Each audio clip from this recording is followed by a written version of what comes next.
दोस्तों नमस्कार, मैं अमरिंदर पटेल। उत्तर प्रदेश से बड़ी अपडेट, बड़ी जानकारी। एक तरफ आपको बता दूं कि बिहार में विधानसभा चुनाव चल रहा है, दूसरी तरफ 2027 में विधानसभा का चुनाव योगी वर्सेस अखिलेश यादव है।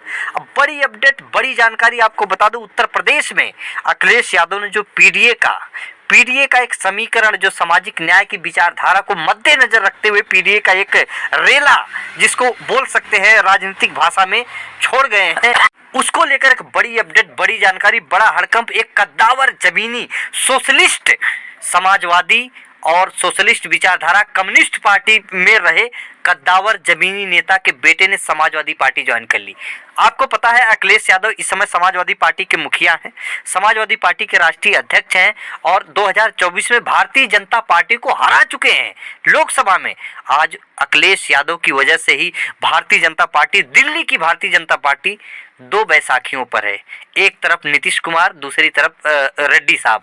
अगर ये दोनों नहीं होते तो भारतीय जनता पार्टी की सरकार नहीं बनती। खैर, दरअसल बहरहाल ये बातें अलग है, लेकिन आपको बता दूं कि बिहार में विधानसभा चुनाव चल रहा है। अखिलेश यादव निश्चित तौर पर, जिस तरह से अखिलेश यादव बिना किसी सीट के गठबंधन धर्म का पालन किया है, त्याग के साथ सांप्रदायिक ताकत, सामाजिक न्याय के खिलाफ रहने वालों के सामने जिस तरह से अखिलेश यादव जमीन पर खड़े हुए हैं, 20 स्टार प्रचारकों की लिस्ट लेकर, खुद अखिलेश यादव सहित 20 स्टार प्रचारकों की लिस्ट लेकर अखिलेश यादव जैसे कूच किए हैं बिहार में, निश्चित तौर पर महागठबंधन में जान आ गई है। और पीडीए के तहत महागठबंधन में निश्चित तौर पर मैं बोल सकता हूं कि उत्तर प्रदेश से निकला हुआ पीडीए समीकरण बिहार में भारतीय जनता पार्टी को धराशायी करने की पूरी तरह से कोशिश कर रहा है। और जमीन पर ये चीजें दिखाई दे रही है। जो पीडीए समीकरण दिख रहा है बिहार में, निश्चित तौर पर भारतीय जनता पार्टी के लिए बहुत करारा जो कि हमला और बहुत करारा झटका लगता हुआ दिखाई दे रहा है।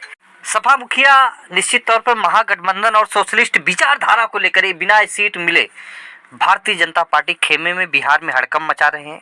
आपको बता दूं, समाजवादी पार्टी उत्तर प्रदेश से बड़ी जानकारी आपको दे दूं, कद्दावर कुर्मी समाज से आने वाले सोशलिस्ट कम्युनिस्ट पार्टी के नेता जो आज इस धरती पर नहीं है, उनके बेटे ने समाजवादी पार्टी ज्वाइन कर भारतीय जनता पार्टी के लिए 2027 में 2 जिलों में सफाया तय कर दिया। बहुत बड़ी खबर है, बहुत बड़ी अपडेट है। आपको बता दें कि कम्युनिस्ट जो कि भले ही बहुमत से केंद्र में नहीं आई हो सरकार, लेकिन बहुत एक सोशलिस्ट विचारधारा की पार्टी थी। चित्रकूट और कहीं न कहीं बांदा जिले के अंतर्गत से आने वाले राम सजीवन सिंह बहुत ही कम्युनिस्ट समाजवादी विचारधारा के नेता थे। उनके बेटे ने समाजवादी पार्टी ज्वाइन कर भारतीय जनता पार्टी और बहुजन समाज पार्टी में हलचल पैदा कर दी। आपको बता दूं कि राम सजीवन सिंह सोशलिस्ट विचारधारा के नेता थे और उनका जन्म उत्तर प्रदेश के चित्रकूट जनपद के छोटे से गांव में सोनेपुर में किसान चुन्नीलाल पटेल के घर 1929 में हुआ था। अपनी राजनीति की शुरुआत राम सजीवन सिंह जी 1969 से लेकर 1989 के बीच, आपको बता दूं, 4 बार चित्रकूट जिले के करवी विधानसभा से विधायक थे। इसके बाद 1989 में भारतीय कम्युनिस्ट पार्टी से टिकट से बांदा चित्रकूट लोकसभा चुनाव जीतकर पहली बार संसद में समाजवादी विचारधारा का झंडा बुलंद कर दिए थे। आपको बता दूं 2008 में इनकी मृत्यु हो जाती है और बहुत ही गरीबों के मसीहा, शोषित वंचित समाज की आवाज और समाजवादी विचारधारा से बिल्कुल लबरेज रहने वाले नेता थे। बहुत जबरदस्त पैठ थी। आपको बता दूं चित्रकूट और बांदा जिला बहुत ही इनका एक जो कि कहीं न कहीं कमाया हुआ जिला था, जिसमें समाजवादी विचारधारा को, सोशलिस्ट विचारधारा को और जो कि ये बिल्कुल तैयार करके रखे थे। बहुत ज़बरदस्त जनता में इनकी पैठ थी। 2008 में इनकी मृत्यु हो जाती है। आपको बता दूं राम सजीवन पटेल बहुत ही नेता कैसे थे, लगातार 4 बार के विधायक और सांसद भी रहे हैं, तो निश्चित तौर पर निर्दल सांसद भी ये बने हुए हैं। तो बहुत ही कद्दावर जमीनी नेता थे, इसमें कोई शक संकोच की बात ही नहीं जब पूरा इनका समीकरण मैंने बता ही दिया। चित्रकूट और बांदा जिले से इनका ताल्लुकात है।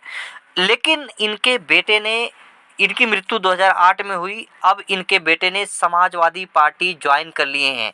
अखिलेश यादव के जो पीडीए रणनीति से निश्चित तौर पर बहुत ही प्रफुल्लित होकर समाजवादी पार्टी ज्वाइन कर सांप्रदायिक ताकत और सामाजिक न्याय के रास्ते, सांप्रदायिक ताकत को रोकने के लिए और सामाजिक न्याय के रास्ते को अपनाने के लिए अखिलेश यादव से मुलाकात कर लेते हैं, समाजवादी पार्टी ज्वाइन कर लेते हैं।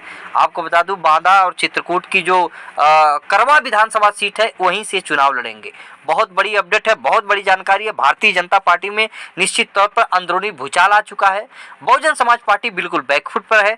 यह है ज्वाइनिंग के बाद। आपको बता दूं, अखिलेश यादव इस समय बिहार में है, लेकिन 31 अक्टूबर 2025 को ही ये ज्वाइनिंग हो चुकी थी और इसका खुलासा तब हुआ जब ये समाजवादी पार्टी कार्यालय पर आए। स्वर्गीय राम सजीवन पटेल के पौत्र दीपक किशोर पटेल समाजवादी पार्टी में शामिल हो गए हैं। आपको बता दूं, चित्रकूट आगमन पर पार्टी कार्यालय में कार्यकर्ताओं ने इनका भव्य स्वागत किया। बहुत बड़ी जमीनी खबर है। इस अवसर पर पूर्व सांसद बाल कुमार पटेल, समाजवादी पार्टी के पार्टी जिलाध्यक्ष शिव शंकर यादव सहित सैकड़ों कार्यकर्ता मौजूद रहे और सभी ने दीपक किशोर पटेल को पार्टी में स्वागत किया और शुभकामनाएं दी। समाजवादी पार्टी में दीपक किशोर पटेल ज्वाइनिंग कर लेते हैं। आपको बता दिया कि बांदा चित्रकूट की विधानसभा सदर जो है करवा विधानसभा, यहीं से चुनाव लड़ेंगे। इसी सीट से जो कि राम सजीवन, इसी सीट से करवा विधानसभा सीट से जो कि दीपक किशोर पटेल चुनाव लड़ेंगे। आपको सारा डेटा, सारा चीज़ें मैंने बता दिया। उत्तर प्रदेश की राजनीति में जब से यह ज्वाइनिंग हुई है, अखिलेश यादव से दीपक किशोर पटेल मुलाकात भी कर चुके हैं। आपको बता दूं, बहुजन समाज पार्टी के मिशन से भी जो कि कहीं ना कहीं आपको बता दूं, मान्यवर कांसी राम साहब के जमाने से राम सजीवन पटेल जुड़े हुए थे। कद्दावर कम्युनिस्ट पार्टी से नेता भी थे और अब उनके बेटे, उनके पौत्र समाजवादी पार्टी ज्वाइन करके भारतीय जनता पार्टी और कुर्मी समाज से आते हैं। भारतीय जनता पार्टी खेमे में और बहुजन समाज पार्टी खेमे में बिल्कुल हड़कंप मचा दिए हैं। तो फिर मिलेंगे अगली वीडियो में नई जानकारी के साथ। तब तक के लिए नमस्कार।